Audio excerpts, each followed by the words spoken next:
लोकमान्य टिळक महाराष्ट्राच्या शौर्यगाथेचा दीपस्तंभ.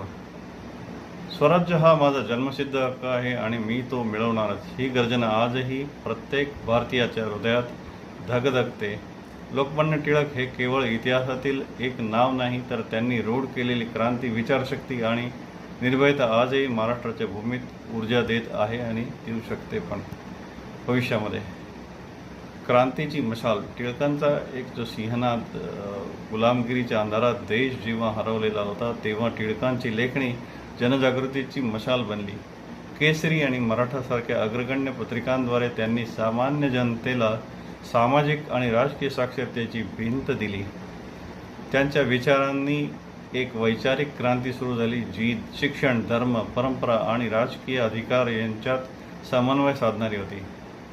धर्म आणि राष्ट्रहिताचा समन्वय. शिवजयंती आणि गणेशोत्सवासारख्या सार्वजनिक सणांना त्यांनी लोकशिक्षण आणि एकात्मकतेचे माध्यम बनवले. धर्म म्हणजे सामाजिक बंधुत्व ही त्यांची विचारसरणी हिंदुत्वाच्या व्यापक व्याख्येचे दर्शन घडवते. त्यांनी धर्माला राजकीय संकल्पनेच्या केंद्रस्थानी ठेवलं, मात्र कट्टरतेचा निषेध करत सुसंवाद आणि समविचारांचे बीज रुजवले.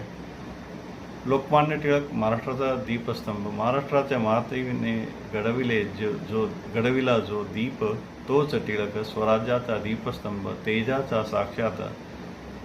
त्यांच्या युगप्रेरणेने राष्ट्राला आत्मविश्वास दिला, वैचारिक आयुध दिलं आणि असहमतीतून सृजन करण्याचे धैर्य दिले.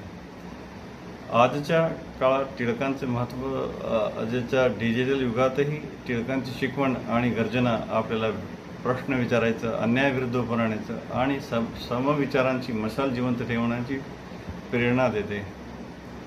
टिळकांची तेजस्वी गाथा, कविता, चित्रकला आणि सार्वजनिक सादरीकरण यातून आपण याचा अजूनही प्रत्येक युवा पिढीमध्ये याचं उदाहरण आपण वाढवू शकतो आणि त्यांच्यामध्ये एक जनजागृती करू शकतो. त्याशिवाय ही नवतेजाची गरज आहे, नवसंधी घडवायची आहे. टिळकांच्या विचारांना साजेश कर्म आणि संवाद हेच खरे अभिवादन आहे. तर चला त्यांच्या गाथेला नवतेज देऊया एका कवितेच्या स्वरूपात. लोकमान्य टिळक महाराष्ट्राची शान. ऐका ऐका ऐका देशभक्तांनो, उठा उठा, आज मी अवधूत सांगतो एक नवी कहाणी. लोकमान्य टिळकांची महाराष्ट्राची शान, त्यांच्या शौर्याची ही गाथा महान. टिळक आमचे, केसरी आमचे, स्वराज्याचे पुरस्कर्ते ते जाणते. स्वराज्य हा माझा जन्मसिद्ध हक्क आहे, असा सिंहनाद घुमवला त्यांनी गुलामगिरीच्या अंधारात जेव्हा